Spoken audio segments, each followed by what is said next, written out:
में पाठकों को दूर करने की पहली और अनायास हुई साजिश है, किस्म की सियासत है। ये खुद को स्थापित करने के लिए भी है, खुद को दिखाए रखने के लिए भी है, लंबे समय तक बचाए रखने के लिए भी है। ये इस तरीके की सारी चीज़ें हैं। उन्हें किसी का झंडा नहीं चाहिए, उन्हें किसी संघ की सदस्यता नहीं चाहिए, उसमें प्रभार नहीं चाहिए, उन्हें लोगों तक पहुंचना है। यही कह रहा था कि भाई ये जो नई वाली हिंदी है, इसका जो साहित्य है वो पाठ्यक्रमों के लिए नहीं है, वो विमर्शों के लिए नहीं है, वो वादों के लिए नहीं है, वो निखालिस रूप से पाठक के लिए।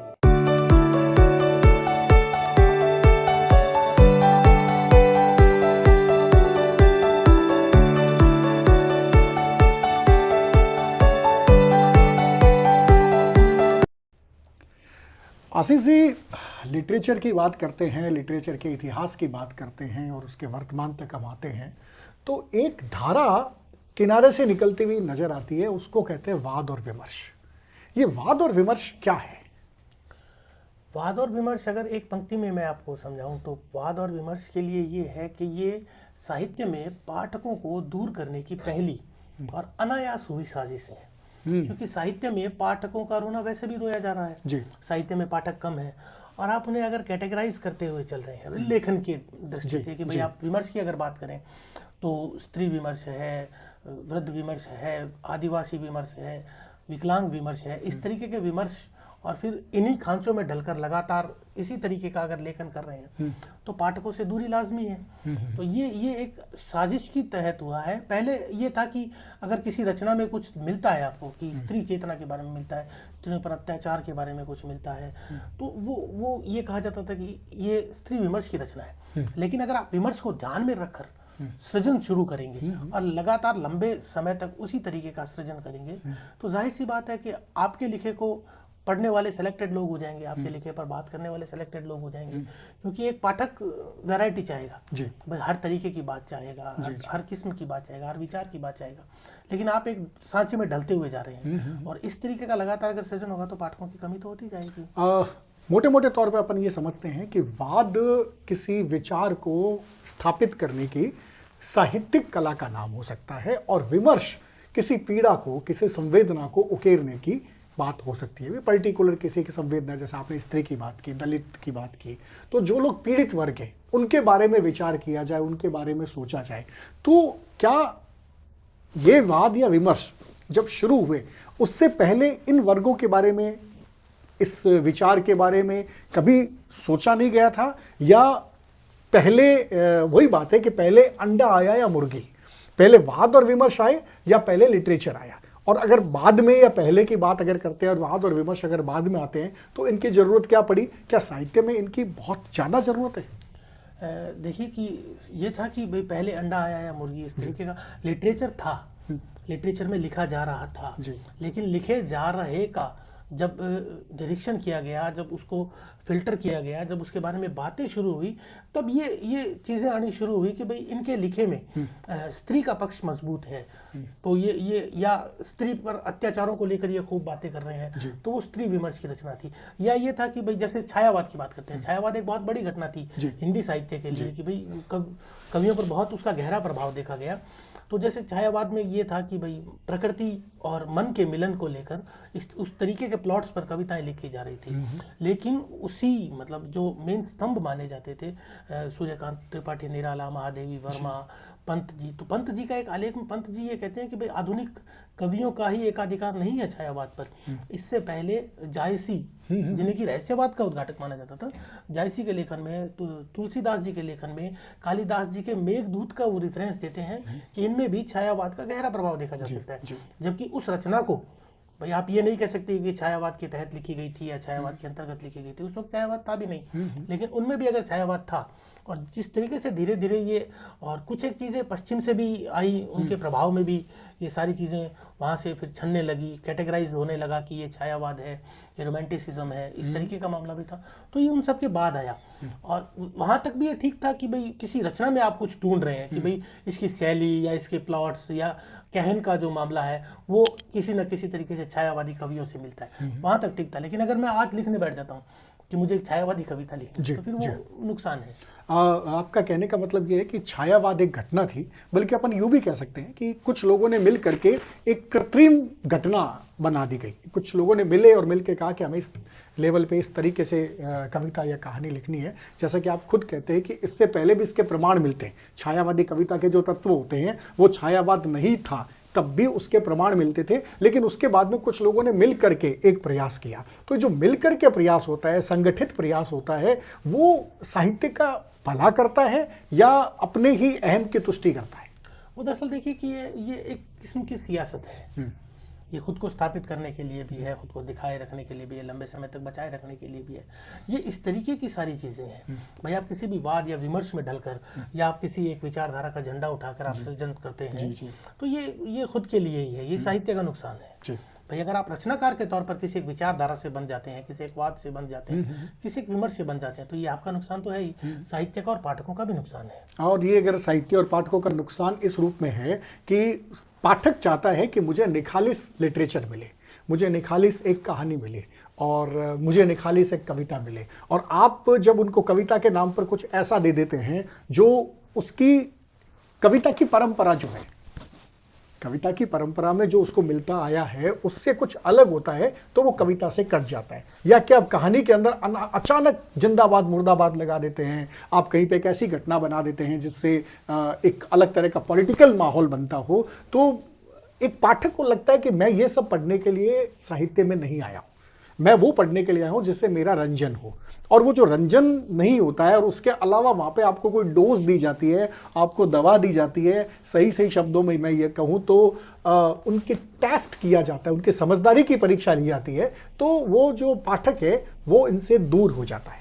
कहीं ऐसी दुर्घटनाएं हुई? बिल्कुल बिल्कुल। हाँ, ये हो रहा है, ये लंबे समय से हो रहा है। और आप देखिए कि मैं तो आपको एक टेक्निकल शब्द बताता हूँ, टूल किट। भाई आप जब साहित्य को भी टूल किट की तरह यूज करेंगे, जैसे पहले हो रहा था कि भाई एक पूरा समय था जब वामपंथी रचनाकारों का पूरा माहौल था।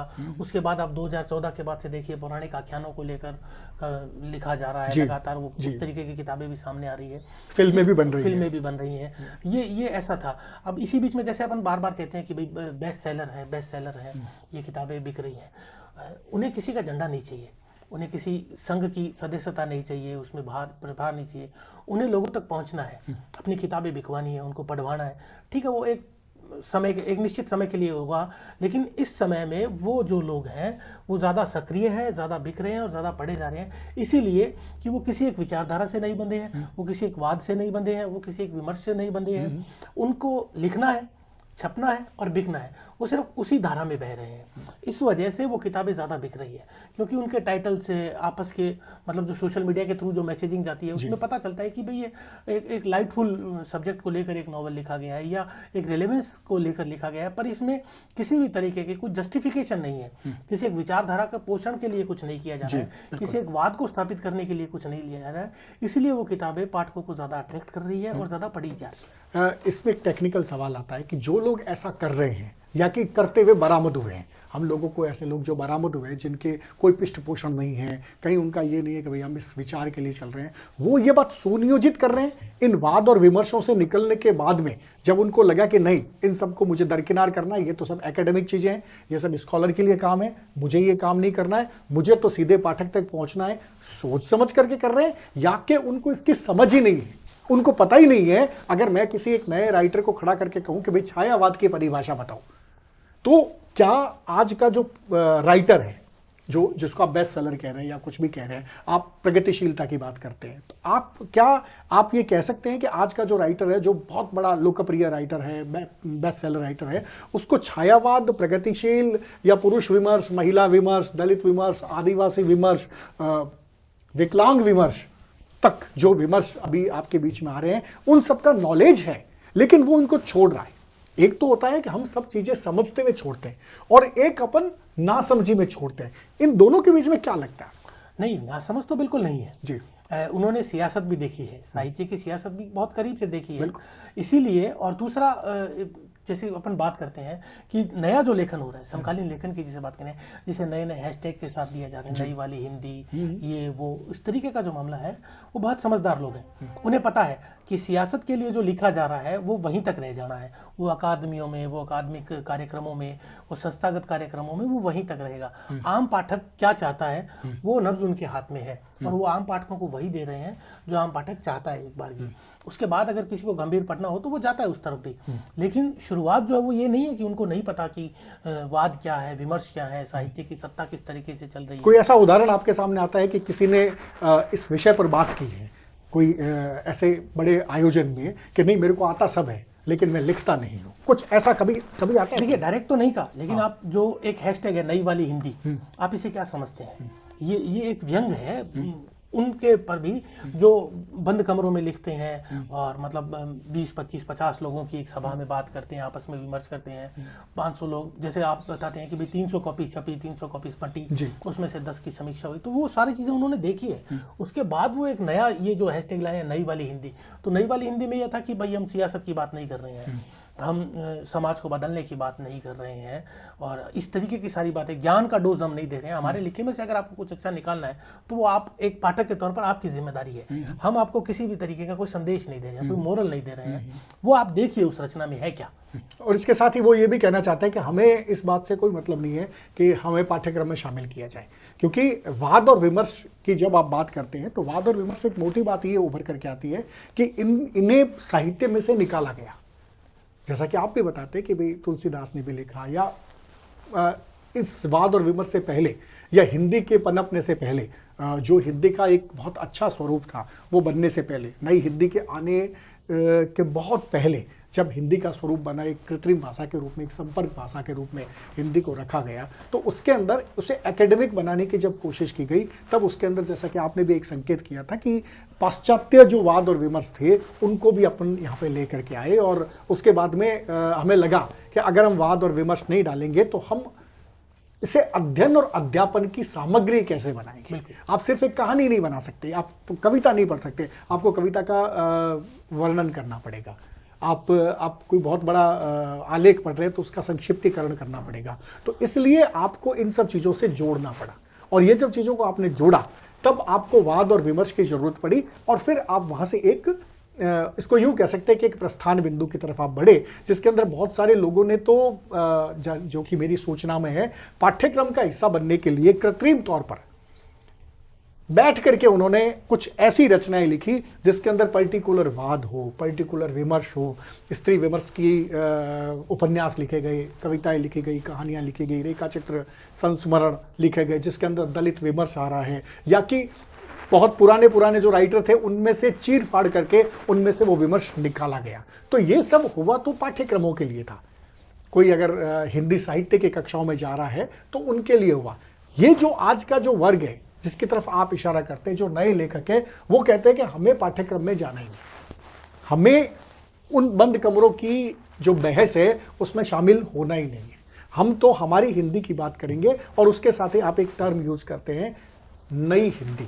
ये नई हिंदी क्या है? नई वाली हिंदी यही हिंदी है जो बिक रही है। जिस तरीके के मैंने आपको बताया कि इसको अगर समझना हो तो इससे पहला पड़ाव इंग्लिश होता है।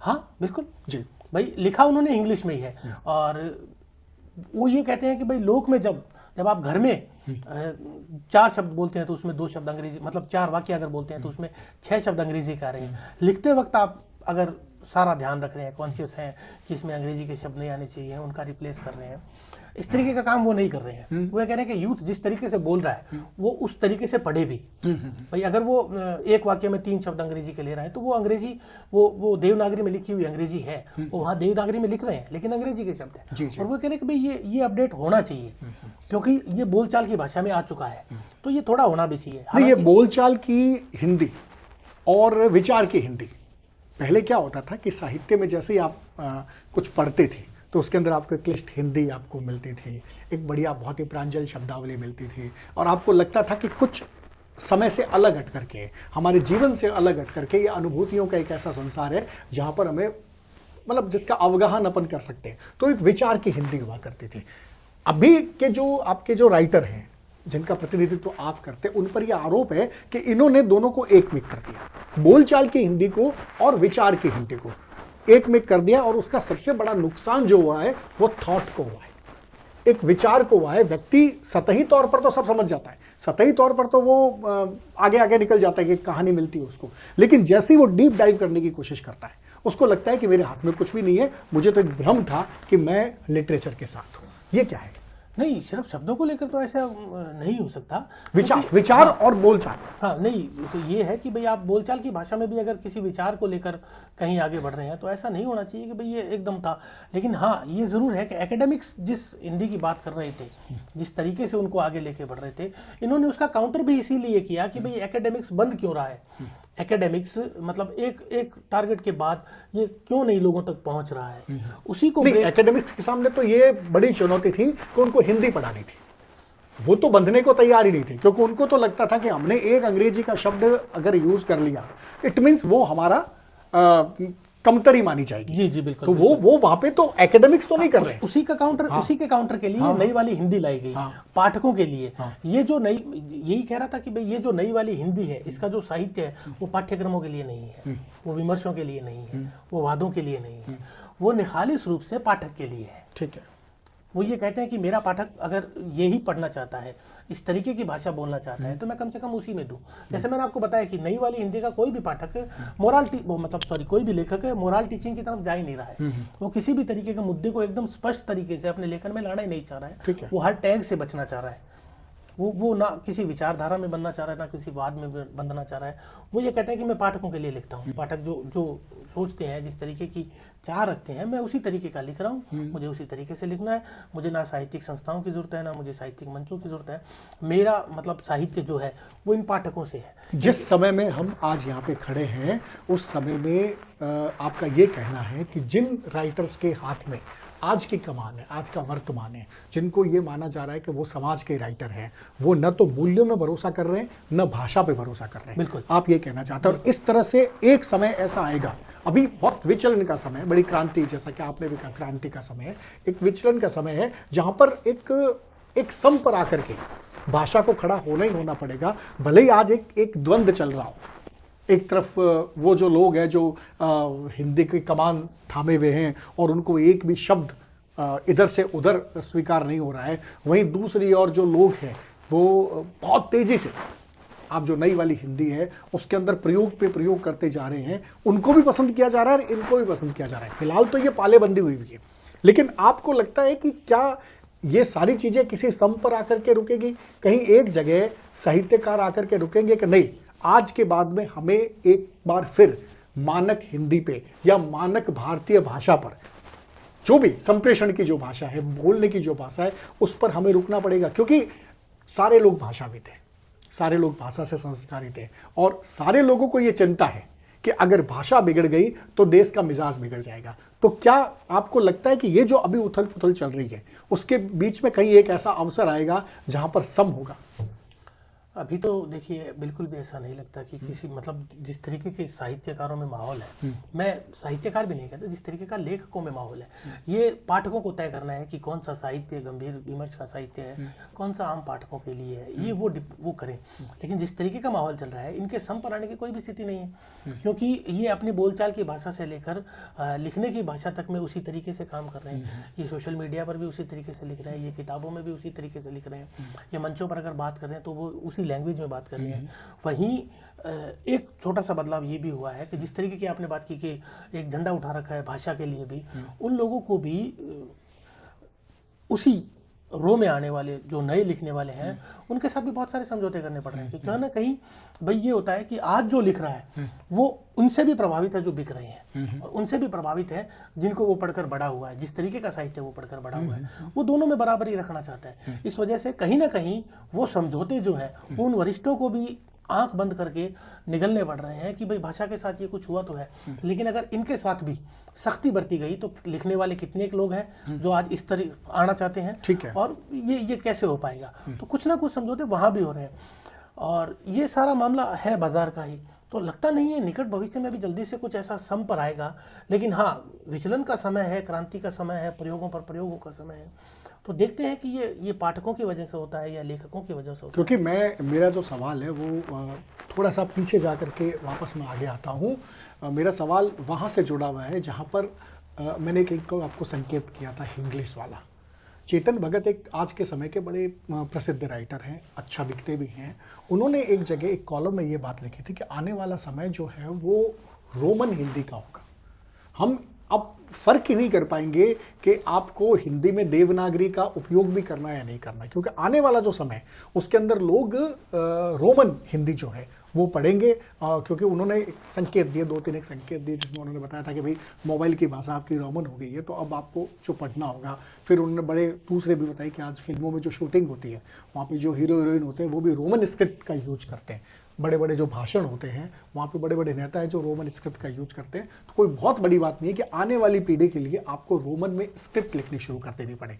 उस समय की कल्पना से ही एक तरह की झंझनाहट सी उत्पन्न होती है। फिर वो हिंदी, जिस हिंदी की आप और हम बात कर रहे हैं या जिस हिंदी के हम और आप पैरोकार हैं, फिर वो हिंदी कहाँ बचेगी? और क्या चेतन भगत की बात में आपको कहीं ना कहीं कुछ सच्चाई नजर आती है? देखिए, कम से कम मैं इस बात से सहमत नहीं हूँ चेतन भगत की, कि आप देखिए कि जिन जिन डिवाइसेस को ये माना जाता था कि कम से कम ये आप लेने से पहले 2 बार सोच लें, आप इसमें हिंदी में कुछ भी नहीं कर पाएंगे। आईफोन जैसी बड़ी संस्था अपने फ़ोन्स में हिंदी टाइपिंग की व्यवस्था, देवनागरी टाइपिंग की व्यवस्था देने लगी है।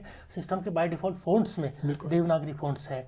लगातार सॉफ्टवेयर्स बन रहे हैं आपकी हिंदी को मतलब सुदृढ़ करने के लिए, यूनिकोड लिखने के लिए। ग्रामर चेक के टूल्स बन रहे हैं कि आपने अगर कुछ लिखा है तो उसकी ग्रामर भी चेक वही ऑनलाइन ही हो जाए, आपको किसी दूसरे की जरूरत नहीं पड़े। क्षेत्रीय भाषाओं के लिए अगर हो रहा है तो ऐसा तो नहीं लगता कि भाई आने वाले टाइम में भाई ये हो जाएगा कि सारा कुछ रोमन में ही लिखना पड़े, क्योंकि हिंदी को लेकर भी बहुत सारी इसमें मेरा एक वैल्यू ऐड और कर लीजिए। मैं इसमें थोड़ा सा एक इम्पैक्ट या इनपुट आपको ये दे देता हूँ कि इसके अंदर जो अंग्रेजीदार राइटर जो बढ़ रहे हैं, ये उनकी तरफ भी संकेत था। जी नहीं, वो तो है, ये सारी चीज़ें ही हो रही है भाई। आपकी बात सही थी कि भाई स्क्रिप्ट भी अंग्रेजी में, देवनागरी में जो लिखा जा रहा है, जो बोला जा रहा है, उसकी स्क्रिप्ट अंग्रेजी में दी जा रही है, रोमन में दी जा रही है। लेकिन ये भी है कि हिंदी के लिए भी खूब सारा काम हो रहा है। हाँ ठीक है, बच्चों को भी थोड़ा सा उधर से निकालना पड़ेगा, क्योंकि आने वाली जो पीढ़ी है वो जो लंबी चलने वाली है उसी को लेकर सारा काम करना है। लेकिन हाँ, हिंदी का माहौल है, भाषा की शुद्धता का जहाँ माहौल है वहाँ खतरे के निशान के ऊपर पानी बह रहा है। वो आज भी बह रहा है और आगे कितना बढ़ता है उसको लेकर बहुत चिंता की बात है। वो चिंतनीय विषय है, उस पर चिंता ज़रूर की जानी चाहिए। जहाँ तक देवनागरी की बात है, जहाँ तक हिंदी की बात है, तो उसको लेकर बहुत सारे काम हो रहे हैं, तकनीकी रूप से भी हो रहे हैं, समाज में भी हो रहे हैं, लेखन को भी है, साहित्य को भी है, ये सारी चीज़ें हैं। अगर आप ये कहते हैं कि भाषा की शुद्धता को लेकर के चिंतनीय पक्ष है, तो ये जो नई वाली हिंदी है जो बहुत तेज़ी से हमारे पर हावी हो रही है, तारी हो रही है जो हम पर, ये नई वाली हिंदी है, वो इस दिशा में नुकसान करेगी या फ़ायदा करेगी? देखिए, अगर अपन बात करें भाषा की शुद्धता की तो बाकायदा नुकसान करेगी, क्योंकि बहुत सारी चीज़ें ऐसी है कि अब आज की स्थिति ये हो गई है कि मैं मेरी बात कर लूँ कि बहुत बार ऐसा होता है कि मैं अंग्रेजी का एक शब्द तो बता देता हूँ, जब लिखने बैठता हूँ अंग्रेजी का एक शब्द मेरे दिमाग में है, लेकिन उसका हिंदी रिप्लेसमेंट कैसे किया जाए वो समझ में नहीं आ रहा। बोलचाल की भाषा में हम बहुत ज़्यादा अंग्रेजी का प्रयोग करने लगे हैं। भाई एक वाक्य में 3 या 4 एवरेज ये बताया जा रहा है कि एक वाक्य में 3-3 शब्द अंग्रेजी के यूज़ कर रहे हैं, और बिना कॉन्शियस हुए कि मैंने ये अंग्रेज़ी भी पढ़ी है क्या। और बहुत सारी ये सारी चीज़ें उस तरीके से सामने आ रही है। ये भाषा का नुकसान है, ये बिल्कुल नुकसान है। इस बारे में सोचना भी चाहिए, इस बारे में बात भी होनी चाहिए, और इसे किसी तरीके से रोका भी जाना चाहिए। कहीं एक पॉइंट पर जाकर रोक देना चाहिए कि भाई इससे ज़्यादा ये अगर हो रहा है तो ये नुकसान, ये आपको भी सोचना चाहिए।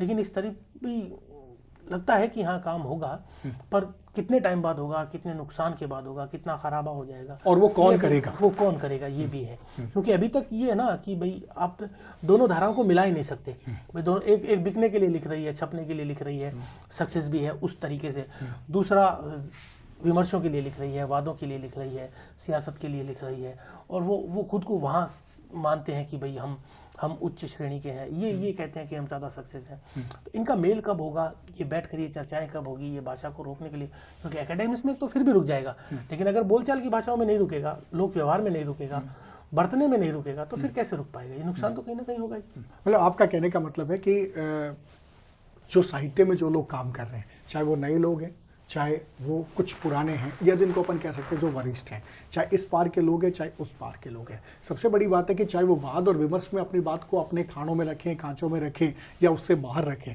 कोई बहुत ज़्यादा फर्क नहीं पड़ने वाला है। लेकिन भाषा के स्तर पर जितने ज़्यादा समझौते किए जाएंगे उतना ही ज़्यादा उनको नुकसान होगा। बिल्कुल होगा। देखिए, साहित्य दस्तावेजीकरण है किसी भी चीज़ का। भाई, आप संस्कृति का, समाज का भी दस्तावेजीकरण मान सकते हैं।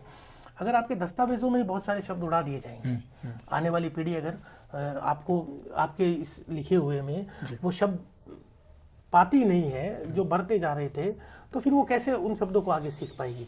ये ज़रूरी है भाई, कम से कम ये देखा जाए, लिखने में देखा जाए। ठीक है, बोलने में सब कुछ हो रहा है, लेकिन लिखते टाइम कुछ ना कुछ नई वाली हिंदी को भी सोचना चाहिए कि भाई इस तरीके के अगर प्रयोग करते जाते रहे तो आने वाली जो पीढ़ी है वो कहाँ से लाएगी वो शब्द जिन्हें बरतने से रोक दिया गया था या बरतना छोड़ दिया गया था, तो उनके लिए वो शब्द मिट्टी हो जाएंगे। आप उन्हें उनसे वाबस्ता कैसे करवा सकेंगे, ये सोचना चाहिए कम से कम। इस तरफ तो उनको भी देखना चाहिए।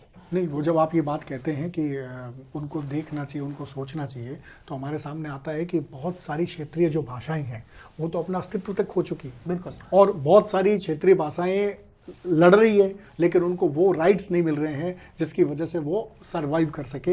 तो आने वाले समय में बिल्कुल अपन उस पॉइंट पर हैं जहाँ पे अपन अंतिम रूप से बात करेंगे। आने वाले समय में क्या आपको लगता है कि कम से कम इस देश की बात करें तो हिंदी, आप उसको चाहे नई वाली हिंदी कहें चाहे पुरानी वाली हिंदी कहें, हिंदी टर्म में इस्तेमाल करते हैं, या तो हिंदी रहेगी या अंग्रेजी रहेगी, दूसरी क्षेत्रीय भाषाएं रहेगी नहीं? देखिए, जागरूकता तो आई है क्षेत्रीय भाषाओं को लेकर, लेकिन बहुत बाद में आई है। और जहाँ जागरूकता थी वहाँ का आप देख सकते हैं, आज भी देख सकते हैं।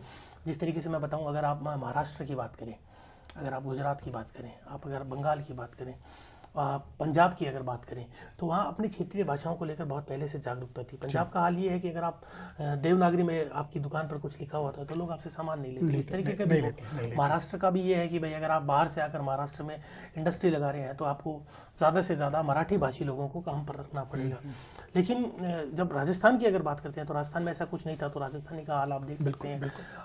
स्थिति ये होगी, हम बच्चों के साथ घरों में हिंदी बोल रहे हैं, उन बच्चों को मतलब वो ये कहते हैं कि यस वी आर मारवाड़ीज, लेकिन वो मारवाड़ी के राजस्थानी के जो शब्द हैं उनको बरतने का वो नहीं कर पा रहे हैं, हौसला भी नहीं कर पा रहे हैं, बोला नहीं जा रहा है। अगर पढ़ लेते हैं तो वो आपको बोल नहीं सकते, वो बता नहीं सकते। वो ये कहते हैं कि हाँ मैं समझ गया, लेकिन वो आपको एक्सप्रेस नहीं कर पाते कि वो क्या समझे। इस तरीके का मामला इसलिए आ रहा है कि वो शब्द बरतने कम हो गए, वो भाषा घर में बरतने भी कम हो गई। ये सारी चीज़ें हैं, तो ये नुकसान है और ये ख़तरा भी है कि आने वाले समय में क्षेत्रीय भाषाएं अगर मतलब जागरूक नहीं होता है वो समाज अपनी भाषा को लेकर, तो हाँ उनको हिंदी या अंग्रेजी में से किसी एक भाषा को चूज करना पड़ेगा। उनके पास अपनी क्षेत्रीय भाषा का, अपनी मातृभाषा का कोई विकल्प ही नहीं रहेगा।